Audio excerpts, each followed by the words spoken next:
नमस्कार, आप देख रहे हैं यंग भारत न्यूज और मैं हूं दीपक गौर।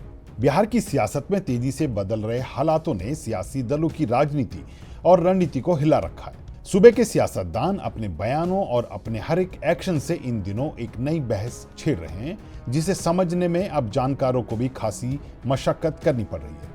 अपने प्रतिद्वंदी की तारीफ करना, उसे बिहार के विकास की राजनीति करने वाला करार देना, अपने सीटों के दावे करना, प्रत्यक्ष और अप्रत्यक्ष रूप से दबाव की राजनीति करना, विरोधियों पर हमलावर होना, अपने एजेंडा को सोशल मीडिया के माध्यम से लोगों के बीच रखना, इस सब को समझ पाना एक मतदाता के लिए काफी कठिन है।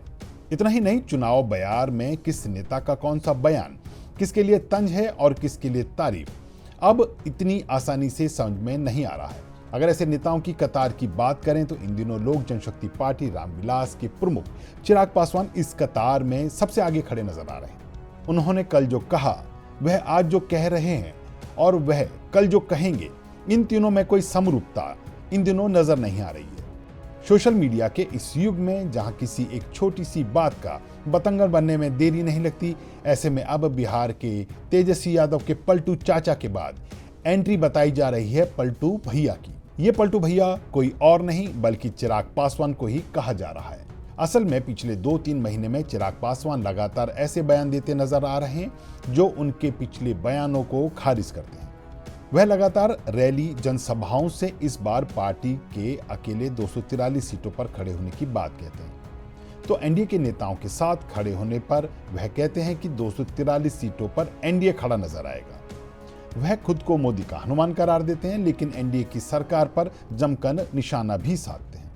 वह बिहार में अपराध के मामले में नीतीश सरकार को आड़े हाथों लेते कह देते हैं कि मुझे दुख है कि मैं ऐसे राज्य सरकार के साथ खड़ा हूं जहां अपराध पर काबू नहीं पाया जा रहा है। बहरहाल, एक बार फिर से चिराग पासवान ने अपना रुख बदला है। चिराग पासवान ने अब अपने ताजा बयान में कहा है कि नीतीश कुमार ही सूबे के अगले मुख्यमंत्री होंगे। उन्हीं के नेतृत्व में बिहार में एनडीए ऐतिहासिक जीत दर्ज करेगी। अब इसे क्या कहेंगे? 2 दिन पहले ही नीतीश कुमार की गठबंधन सरकार में होने पर दुख जताने वाले चिराग पासवान एक बार फिर से पलट गए हैं। वह नीतीश कुमार को ही अपना नेता बता रहे हैं और उनके नेतृत्व में ही एक बार फिर से ऐतिहासिक जीत दर्ज करने का दावा कर रहे हैं। कहा जा रहा है कि यह चिराग पासवान की दबाव की रणनीति है, लेकिन ये कैसी दबाव की रणनीति है जो नेताजी की राजनीतिक समझ पर ही सवाल खड़े कर रही है? इतना ही नहीं, सवाल उठ रहे हैं कि आखिर चिराग पासवान की इस छटपटाहट का कारण क्या है? क्या चाचा पशुपति पारस अंदर खाने तो कोई बड़ा डेंट लगाने नहीं जा रहे हैं जिससे चिराग घबराए हुए हैं? हम यह बात इसलिए कह रहे हैं कि पिछले दिनों खगड़िया जिले से पार्टी के 38 पदाधिकारी और कार्यकर्ताओं ने चिराग का हाथ छोड़कर पशुपति पारस का हाथ थाम लिया है। ये लोग चिराग पासवान से नाराज बताए जा रहे हैं। इतना ही नहीं, पशुपति पारस का दावा है कि चुनावों के करीब आने तक उनके यहां से 80% लोग उन्हें छोड़कर हमारे साथ आ जाएंगे। बहरहाल, चिराग पासवान का नीतीश कुमार को लेकर दिया गया बयान उनका अंतिम स्टैंड ना समझा जाए। हो सकता है कि सीट बंटवारे के बाद उनका यह नजरिया बदल जाए। बहरहाल, बिहार में अपने पल पल बदलने वाले बयानों के चलते पलटू भैया कहे जा रहे चिराग पासवान की पल पल बदलती सियासी रणनीति पर बात करने के लिए आज हमारे साथ मौजूद हैं हमारे कंसल्टिंग एडिटर प्रमोद मुकेश जी और बिहार की राजनीति को लंबे समय से देख रहे वरिष्ठ पत्रकार अनिल विभाकर जी। आप दोनों का स्वागत है। जी नमस्कार। धन्यवाद। नमस्कार जी अनिल जी, मेरा एक सवाल आपसे होगा। चिराग पासवान को इन दिनों एक नई उपमा से संबोधित किया जा रहा है, पलटू भैया। आखिर ये बार बार जो अपने बयान और अपने पार्टी के स्टैंड बदल रहे हैं, इसको लेकर आप क्या कहेंगे? मुझे लगता है कि इनका जो बयान आता है बार बार, कभी कुछ कभी कुछ, कभी जैसे कई बार कहा गया है जो अपने स्टैंड पर ही कायम नहीं रहते हैं, इसलिए क्योंकि बिहार में चल पड़ा है पलटू राम पलटू भैया इस तरह से तो जी कहते हैं लोग। दरअसल मुझे लगता है कि चिराग पासवान में कुछ राजनीतिक परिपक्वता जो है उसकी कमी है और इनकी माने जनता के बीच इनका कितना जनाधार है यह तो पिछले विधानसभा चुनाव में सिद्ध हो चुका है। इनके एक भी विधायक नहीं चुन करके आए, क्योंकि अकेले चुनाव लड़ा था इन्होंने। इस बार लोकसभा में इनके कुछ सदस्य आए जीत के, इसलिए कि एनडीए के साथ मिलकर चुनाव इन्होंने लड़ा।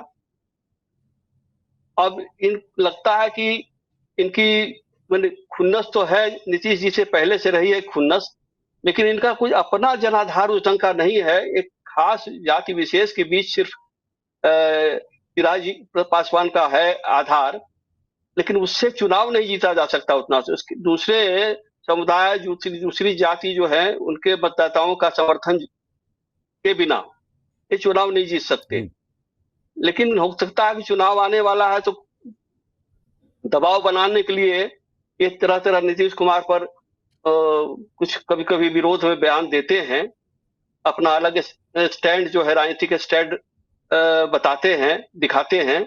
लेकिन इससे हमें नहीं लगता है कि इनको कोई राजनीतिक फायदा होने वाला है। स्टैंड इनका माने हमें, जनता को भी लगता है कि कभी वो क्या करेगा ये, लेकिन एनडीए से ये अलग होकर चुनाव लड़ नहीं सकते, इतना तय है। तो जब एनडीए से चुनाव अलग होकर चुनाव नहीं लड़ सकते, तो नीतीश यहाँ की सरकार के राजनीतिक सूझबूझ समझबूझ के अनुकूल नहीं। इसका मतलब समझबूझ की कुछ जी कमी है। और बिहार में तो चिराग पासवान की पार्टी का एक विधायक ही नहीं है। इनके बयान देने से क्या होता है? इनके इनके समर्थन पर तो बिहार में नीतीश की सरकार चल नहीं रही है, और फिर उनको जी बैकफुट पर आना पड़ता है। जब एनडीए का दबाव पड़ता है तो बैकफुट पर आना पड़ता है। तो चूंकि बार बार बयान बदलते हैं, इसलिए इनका पलटू भैया, इनको लोग बिहार में एक बोलचाल की भाषा में जो चला है, संज्ञा है, देती हैं लोग। और ये इसके लिए जी तो हमको लगता है कि चिराग पासवान ही दोषी है। नहीं, पर ये एक बड़ा सवाल उठ ही रहा है उनकी आगे की राजनीति को लेकर, क्योंकि 2 दिन पहले जहां उन्होंने दुख जताया कि मैं ऐसी सरकार के साथ हूं, मुझे दुख है जो बिहार में अपराध पर काबू नहीं पा रही, उसके अगले दिन ही वो नीतीश की जमकर तारीफ करते हैं और कहते हैं कि इनके नेतृत्व में एनडीए जो है इस बार ऐतिहासिक जीत दर्ज करेगी।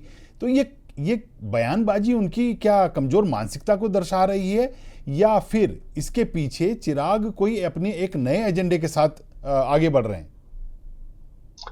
देखिए, हनी जी। मैं कह रहा हूं, मैं, हाँ, पहले मैंने कहा आपको कि राजनीतिक परिपक्वता की कमी है, इसलिए इस तरह का बयान देते हैं वो।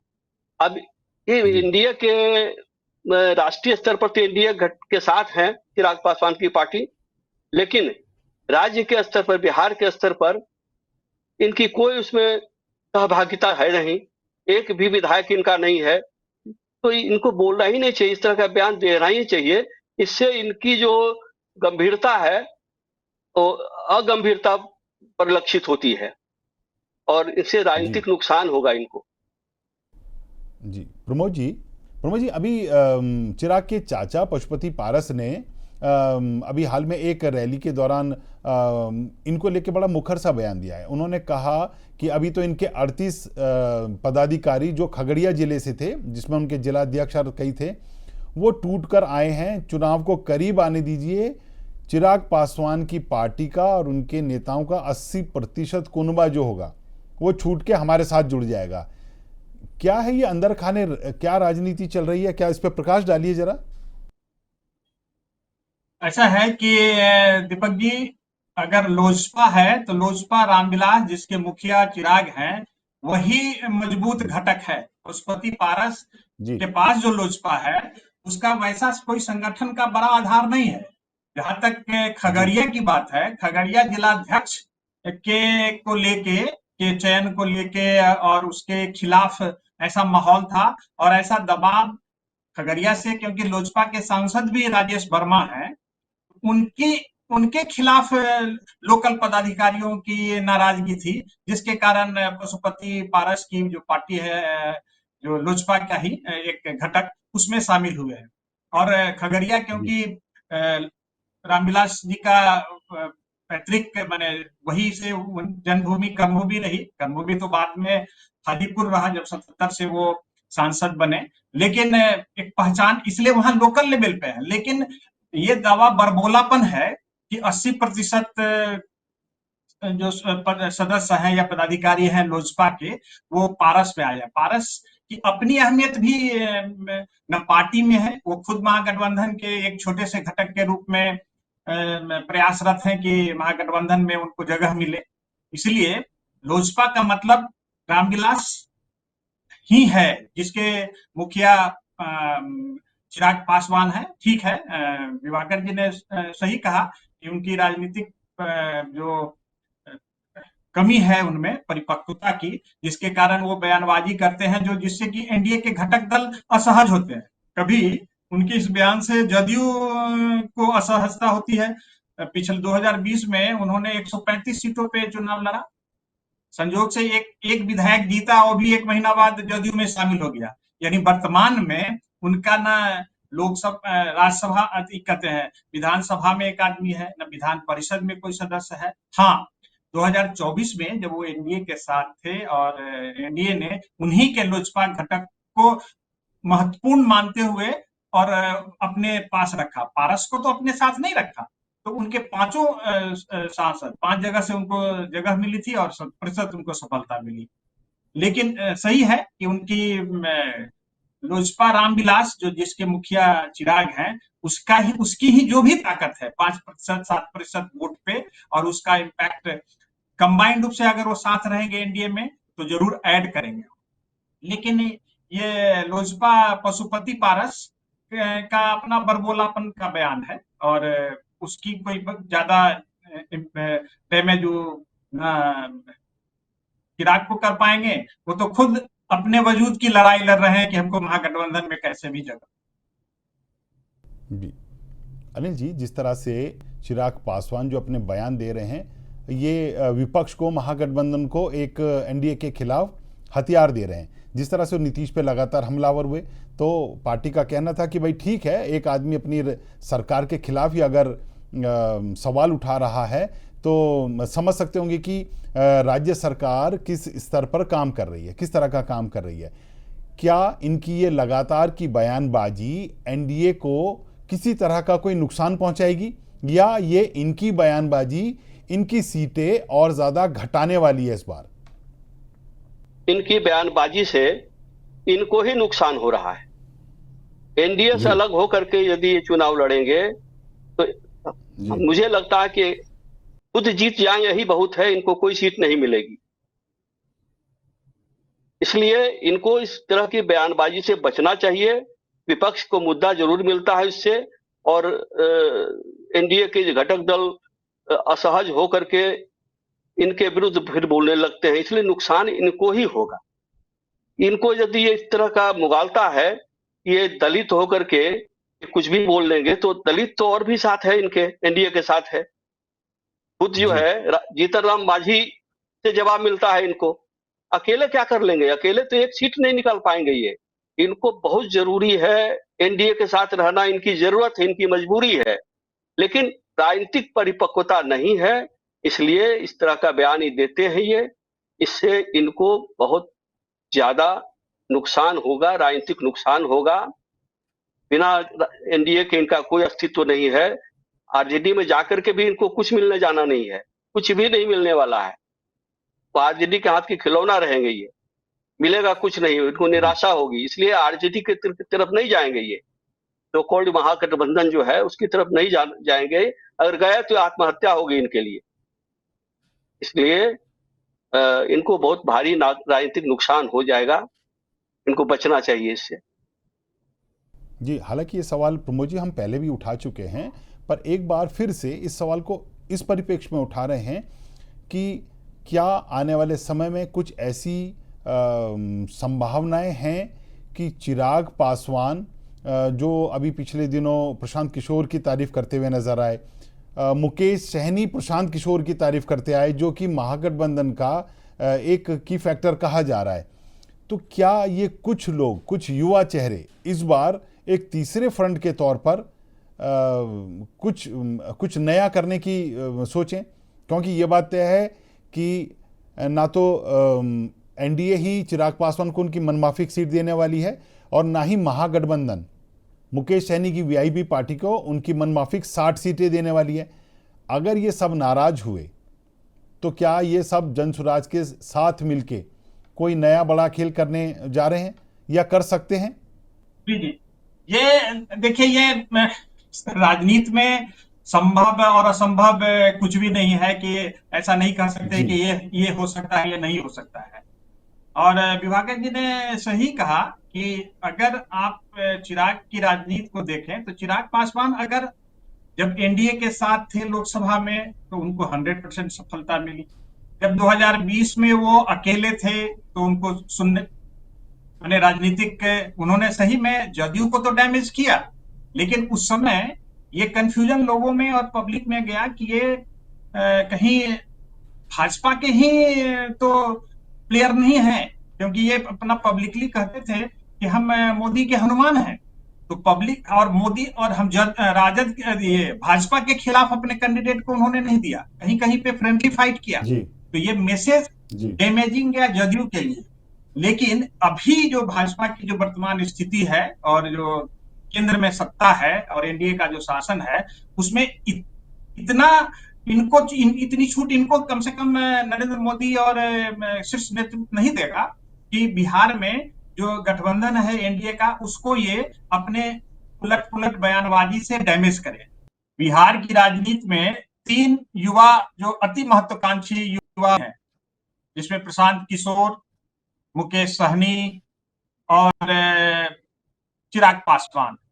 चिराग पासवान जी। बिहारी फर्स्ट और बिहार फर्स्ट। क्या मतलब? माने चीफ मिनिस्टर का पद चाहिए। मुकेश सहनी घोषित रूप से कि मुझे डिप्टी सीएम का पद चाहिए। और जन स्वराज के जो मुखिया हैं प्रशांत किशोर, जो बदलाव की राजनीति करते हैं, कहने के लिए उनको पद नहीं चाहिए, लेकिन पूरा कुनवा 243 सीटों पे लड़ेंगे तो किस चीज के लिए लड़ेंगे? सत्ता के लिए लड़ेंगे। और तो जब 3 महत्वाकांक्षी युवा एक साथ, क्या संभव है? क्या हो सकता है? राजनीति में असंभव कुछ भी ना हो, लेकिन अभी जो वर्तमान स्थिति है उसमें ऐसा नहीं लगता है कि कुनवा एक साथ, तीनों लोग एक साथ जुड़ के कोई थर्ड फ्रंट या ग्रैंड अलग एक फ्रंट बना पाए। जी। अनिल जी, एक सवाल मैं आपसे और पूछना चाहूँगा कि बिहार की राजनीति में इस समय सब लोग जाति की राजनीति करना चाहते हैं, पर मुद्दों पर किसी का ध्यान नहीं है।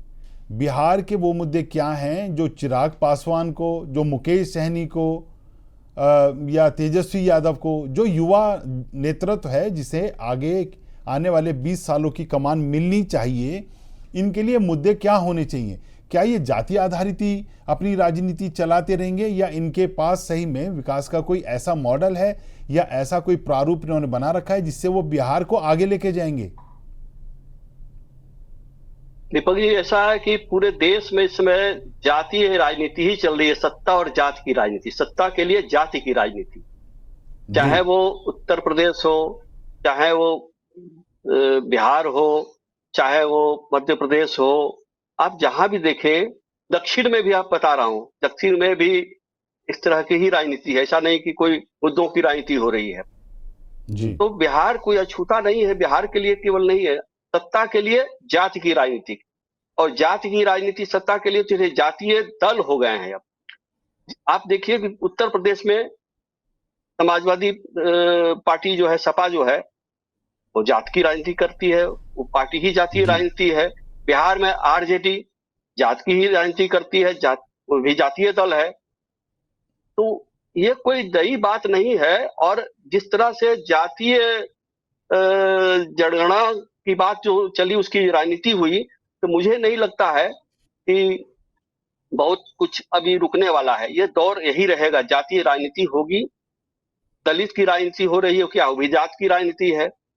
सनातन विरोधी जो राजनीति हो रही है, सनातन के नाम पर, वो जात की राजनीति। अगर जिस सनातन की बात करते हैं उसमें जाति प्रथा है, तो अब जैसे ही सनातन खत्म होगा, जाति खत्म हो जाएगी। तो किसकी राजनीति करेंगे फिर? अस्तित्व ही है, जाति को बचाए रखना, जाति की राजनीति करना अस्तित्व की रक्षा के लिए लोगों ने जरूरी समझ लिया है।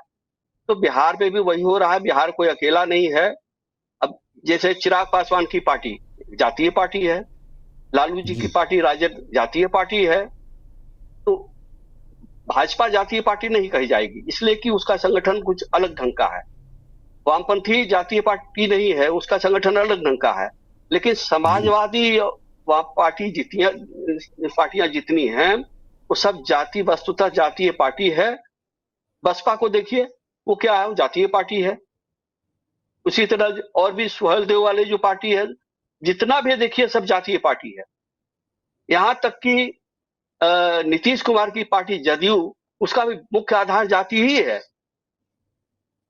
और भी है, कुशवाहा की पार्टी है, वो जातीय है। तो ये दौर चल पड़ा है, ये दुर्भाग्यपूर्ण है और ये सिलसिला जी चलेगा। अस्तित्व जी, रक्षा इसलिए कहा जा और रहा है। सत्ता की।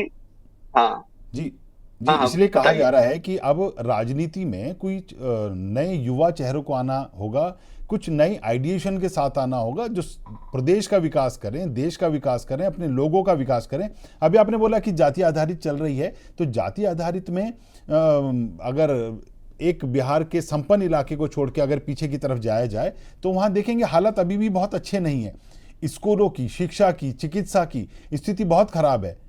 कहने के लिए चीजें बन जा रही हैं, आयोग बन जा रहे हैं, पर क्या सही में लोगों को जाति आधारित राजनीति करने के बावजूद जो उनके प्रतिनिधि हैं वो अपने लोगों को कुछ दे पा रहे हैं? शायद नहीं।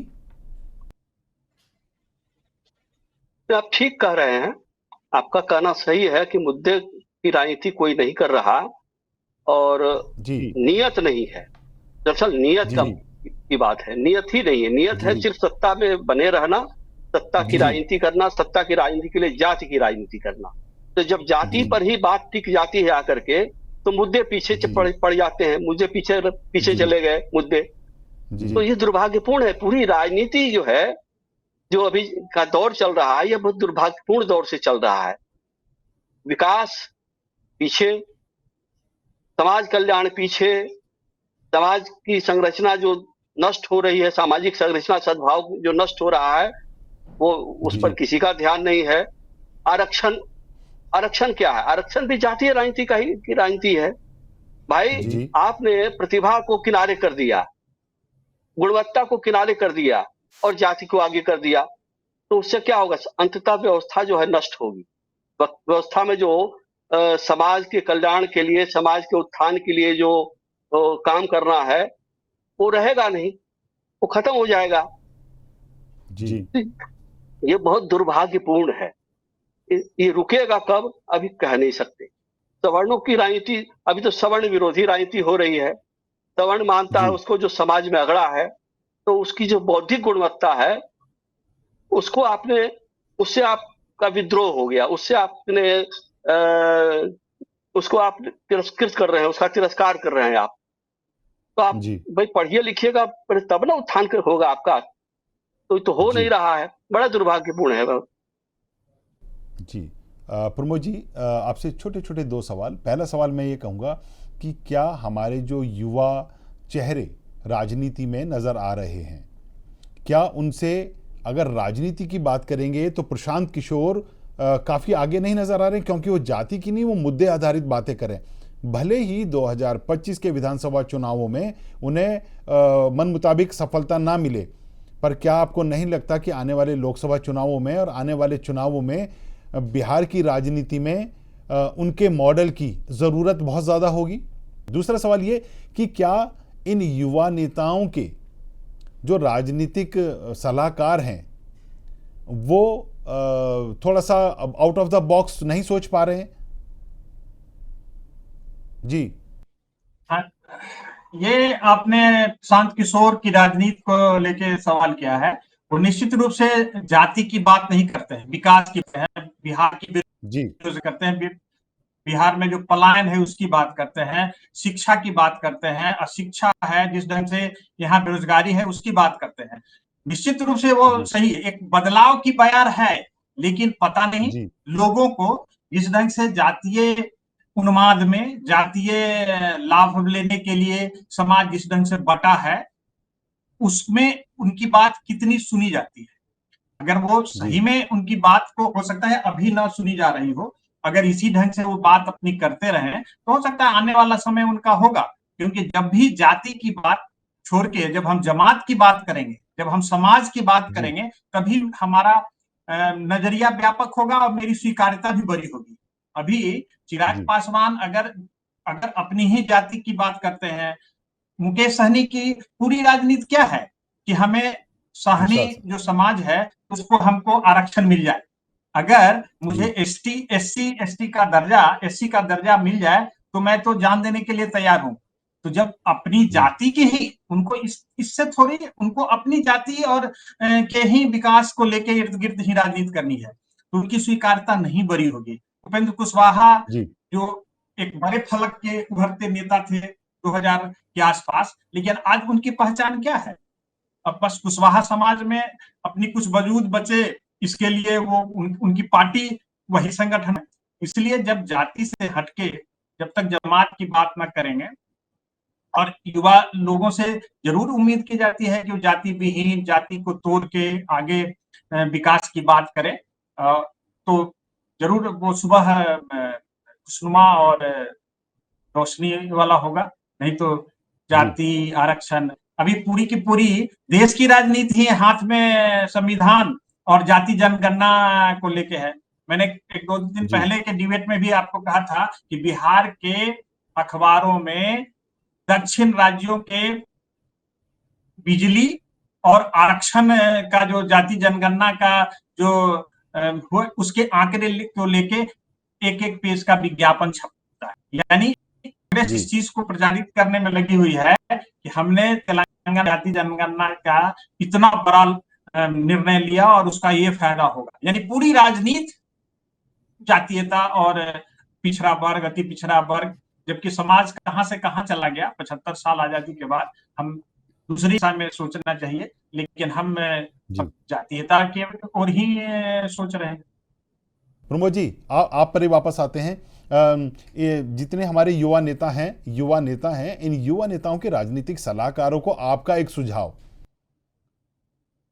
निश्चित रूप से अगर जिस ढंग से प्रशांत किशोर की सोच है और उनकी टीम है और जिस ढंग से वो बात करते हैं, सोचिए जो पीके पूरी राजनीति को बिहार में बदलने की कोशिश कर रहे हैं, उनकी जाति को खोज के सभी पार्टी, मैं कह रहा हूं कि पीके के निशाने पे, पीके राजद के भी निशाने पे है, जदयू के निशाने पे भी, भाजपा के निशाने पे, प्रशांत किशोर पांडे, यानी उनको घोषित किया गया कि ये प्रशांत किशोर हैं, वो प्रशांत किशोर नहीं है, प्रशांत किशोर पांडे हैं, ये इस जाति के हैं।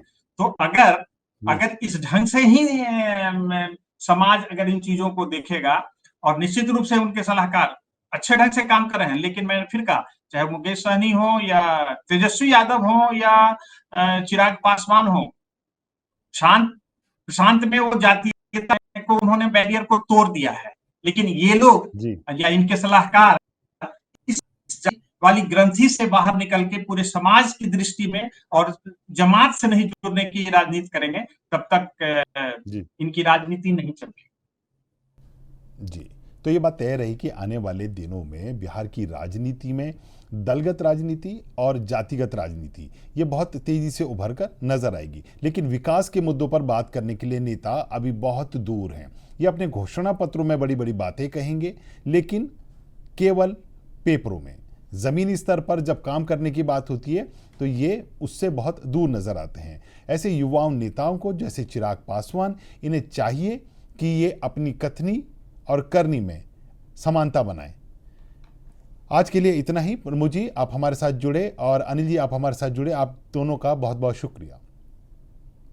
धन्यवाद।